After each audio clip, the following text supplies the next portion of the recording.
किसान भाइयों, हमारे चैनल को सब्सक्राइब करें और घंटी के बटन को जरूर दबाएं।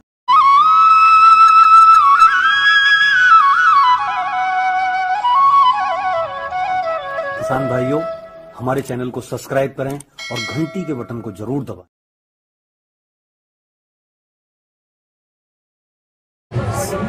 सभी भाइयों को मधुसूदन सिंह की तरफ से नमस्कार। आपका स्वागत है आपके अपने चैनल मधुसूदन डेयरी फार्म पर। आज हम आए हैं NDRA करनाल, जो यहाँ कृषि और पशु मेला चल रहा है।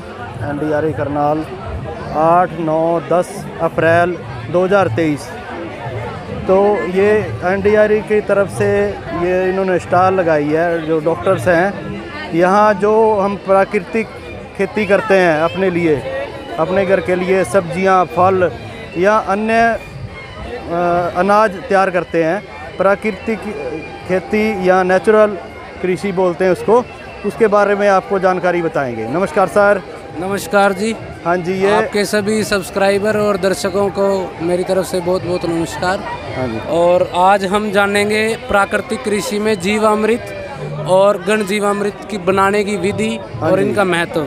ठीक है सर। देखिए, जीवामृत बनाने के लिए आपको सबसे पहले एक देसी गाय के गोबर और गोमूत्र की ज़रूरत पड़ती है।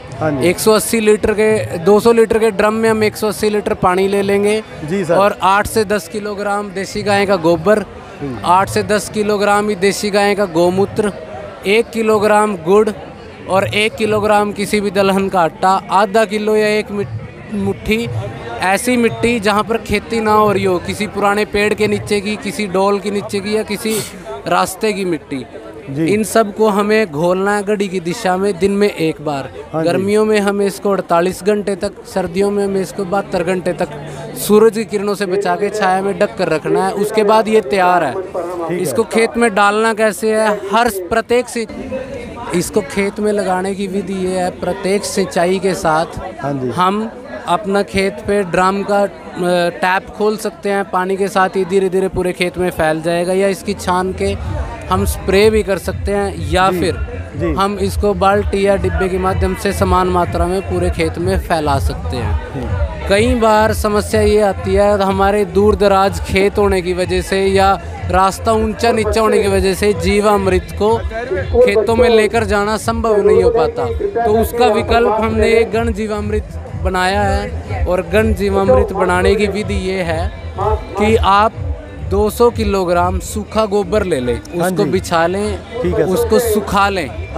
उसके बाद जब वो सूख जाएगा, उसके ऊपर 20 लीटर जीवामृत तैयार की स्प्रे कर दें जी, और उसको बोरी से ढक दें। बोरी से ढकने के बाद उसको सूखने दें, सूरज की किरणों से बचा कर रखना है। ये भी आपका 48 घंटे के अंदर तैयार हो जाएगा। और इसको हम फिर अपने खेत में जैसे DAP डालते हैं ऐसे ही डाल सकते हैं। ये भी जीवामृत का एक अच्छा विकल्प है। ठीक है सर। तो इसको हम कौन कौन सी फसलों पे प्रयोग कर सकते हैं? प्राकृतिक कृषि में सभी फसलों पर हम इसका प्रयोग कर सकते हैं। सब्जी होगी, जैसे सब्जी होगी, अनाज की फसलें होगी, गन्ने की फसल होगी, कोई कैश क्रॉप होगी, कोई ऐसे विशेष फसल में इसका यूज़ नहीं होता है। बस हमें ध्यान रखना है कि इसके प्राकृतिक कृषि के 4 तंबू होते हैं मेन जी: बीजामृत, जीवामृत, आच्छादन और वाष्प।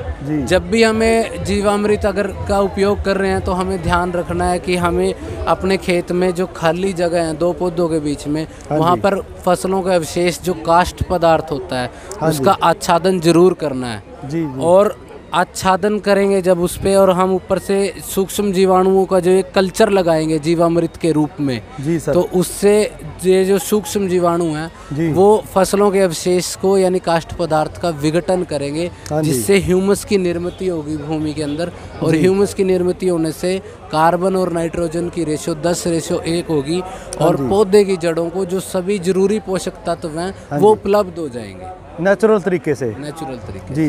तो इससे हमें अन्य अलग से कोई खाद या उर्वरक डालने की जरूरत नहीं पड़ेगी। जैसे कुछ जो प्राकृतिक प्रेमी हैं, जो हम जैसे घर में अपना अनाज हो गया, फसलें जैसे सब्जियां हैं, फल हैं, उनको हम प्राकृतिक रूप से तैयार करके खाना चाहें, तो उसके लिए आप बहुत अच्छी विधि मानते हो। जी जी बिल्कुल बिल्कुल। हाँ जी। प्राकृतिक कृषि में हम किचन गार्डनिंग भी कर सकते हैं बड़े इजीली। जी। घर पे ही हम कोई ड्रम लेके या कुछ भी अपना थोड़ा सा एरिया बनाकर हाँ जी। इसके जीवामृत की हेल्प से या गण जीवामृत की हेल्प से प्राकृतिक अपना जो भी खाने लायक सब्जियां हैं वो सर। बड़ी इजीली तैयार कर सकते हैं। हाँ जी, हाँ जी। एक बार जीवामृत का दोबारा से बता देना है थोड़ा।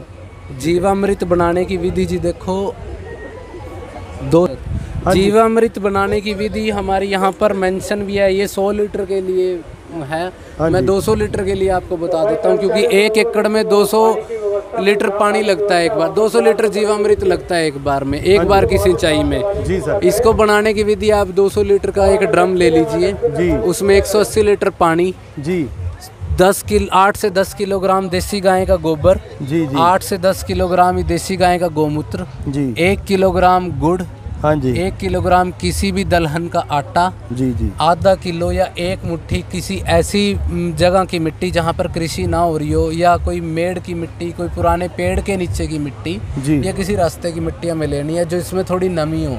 हाँ जी। इस मिट्टी का महत्व ये है, इसमें सूक्ष्म जीवाणु होते हैं जो हमारी भूमि के लिए लाभदायक होते हैं, वो मौजूद होते हैं। जो हमने गुड़ डाला है वो इसकी फर्मेंटेशन प्रक्रिया, किण्वन क्रिया के लिए इसको मल्टीप्लाई करेंगे।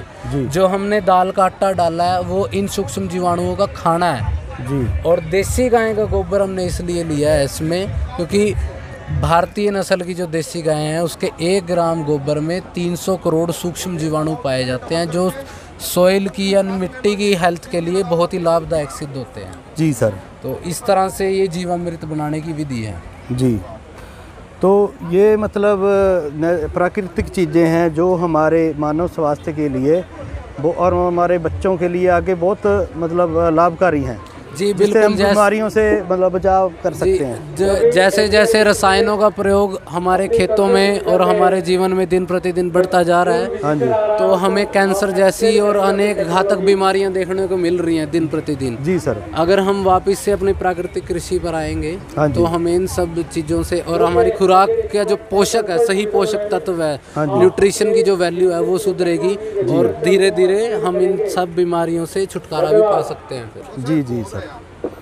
तो ये आपने जो फसलें तैयार करी हैं ये तो, एक तरह से हाँ एग्जीबिशन है कि कैसे कैसे चारे की फसल या घर पे हम किचन गार्डनिंग कर सकते हैं प्राकृतिक कृषि में जो उत्पाद हैं जीवामृत व घन जीवामृत के माध्यम से।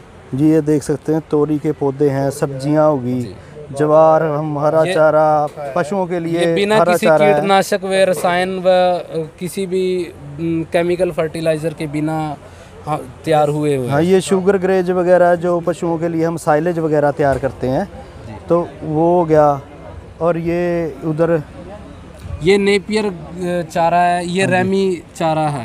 जी सर, पशुओं के लिए है, हरा चारा है ये। जी जी। वैसे ये रेशे की क्रॉप है, पर इसको 30 दिन से पहले अगर हम काट कर खिलाएं, इसकी पत्तियां और जो नीचे की डंडी है वो भी बड़ी इजीली पशु उसको अच्छे से खाते हैं। इसमें प्रोटीन की मात्रा भी अच्छी क्वांटिटी में उपलब्ध है। जी सर। तो फसलें हैं जैसे अनाज हो गया या सब्जियां या हम अपने फल हो गए, सभी के लिए सभी के लिए ये बहुत ही उपयुक्त है। इसमें ऐसी कोई समस्या नहीं है कि किसी एक विशेष फसल के लिए ही हम इसको उपयोग में ला सकते हैं। कोई भी फसल हो, बस मैं सभी किसान भाइयों से जो भी आपके दर्शक हैं उनसे आग्रह करूँगा कि सबसे पहले प्रशिक्षण लें आप प्राकृतिक कृषि का, उसको अच्छे से समझें। इसकी हम कहाँ से ले सकते हैं सर ट्रेनिंग? इसकी ट्रेनिंग हम कृषि विज्ञान केंद्र राष्ट्रीय डेयरी अनुसंधान करनाल में भी ले सकते हैं। हाँ जी। या गुरुकुल कुरुक्षेत्र के अंदर प्राकृतिक कृषि का प्रशिक्षण केंद्र है, वहाँ पे भी ले सकते हैं। या हमारी निकरा परियोजना है राष्ट्रीय डेयरी अनुसंधान संस्थान में, वहाँ पर आकर भी इसकी जानकारी आप ले सकते हैं। तो क्या विधि है, मतलब इसको कैसे हमें नाम लिखवाना पड़ता है इसमें ट्रेनिंग लेने के लिए? ट्रेनिंग समय टू समय कृषि विज्ञान केंद्र में चलती रहती है, वहाँ पर आप अपना नाम लिखवा जाएँ। वो जब नेक्स्ट बैच आएगा वो आपको खुद ही कॉल करके बुला लेंगे। ऑनलाइन भी कर सकते हैं सर? ऑनलाइन ऑनलाइन नहीं है, ऑफलाइन मोड ही चल रहा है अभी। तो अगर कोई फ्यूचर में ऑनलाइन होगा तो उसकी भी जानकारी आपको दे दी जाएगी। जी, मतलब NDRI में देते हैं ट्रेनिंग ये? NDRI में भी देते हैं, गुरुकुल कुरुक्षेत्र में भी देते हैं। जी सर। तो इसकी कोई फीस वगैरह भी होती है? नहीं, कोई फीस नहीं है, जिसकी निःशुल्क है। और कितने दिनों के लिए होती है सर? 1 से 2 दिन की मान के चलो, अब 2 दिन की होती है, जिसमें 1 दिन का फील्ड डेमोन्स्ट्रेशन होता है किसी किसान या जहाँ पर भी आपका मॉडल तैयार हुआ होगा प्राकृतिक कृषि का, वहाँ पर लेकर जाएंगे। जी सर। और 1 दिन का आपका क्लास में आपको इसका वैज्ञानिक विधि से कैसे प्राकृतिक कृषि हम करें जिससे हम अपना कोई भी नुकसान ना करें, वो समझाया जाता है। जी सर। तो आपने इतनी अच्छी जानकारी दी, इसके लिए आपका बहुत बहुत धन्यवाद सर। जी हाँ जी, हाँ जी सर। ये देसी गाय के गोबर वह मिट्टी को 70-30 की रेशो में हमने लिया है और उससे उत्पाद तैयार किए हैं अलग अलग। जैसे ये दिए हैं दिवाली या अनेक त्योहारों पे यूज़ हो जाते हैं। ये गणेश जी की मूर्ति है और ये दिए हैं, उपले हैं। इनका बनाने का विशेष पर्पज़ हमारा ये था कि जैसे हम गणेश जी का विसर्जन करते हैं कई बार, तो जो प्लास्टिक के या अलग मूर्तियाँ होती हैं वो पानी में प्रदूषण फैलाती हैं। ये पानी में घुलनशील हैं, तो जिससे प्रदूषण नहीं होगा। जी सर। इसलिए हमने ये तैयार किया। बहुत अच्छी चीज़ तैयार करी है सर ये आपने, जिससे हमें जैसे मूर्तियाँ होगी या प्लास्टिक के और आते हैं काफ़ी सामान, या उससे काफ़ी मतलब हमारा इन्वायरमेंट प्रदूषण होता है, पर्यावरण प्रदूषण होता है। और जगह जगह पे जो हम उसको फेंक देते हैं, हमारे पूजनीय हैं जो भी देवी देवता हैं, तो उनका भी एक मतलब सम्मान नहीं होता है ऐसे। जी जी जी। तो हमारे सम्मान्य हो गए हैं, तो उनके भी मतलब ये मतलब हमें ऐसी प्राकृतिक चीज़ें जो प्रकृति में खुद ही लीन हो जाएं। जी बिल्कुल बिल्कुल। तो ऐसी चीज़ों पर ध्यान देना चाहिए। तो बहुत अच्छी चीज़ बताई है सर आपने, तो बहुत बहुत धन्यवाद।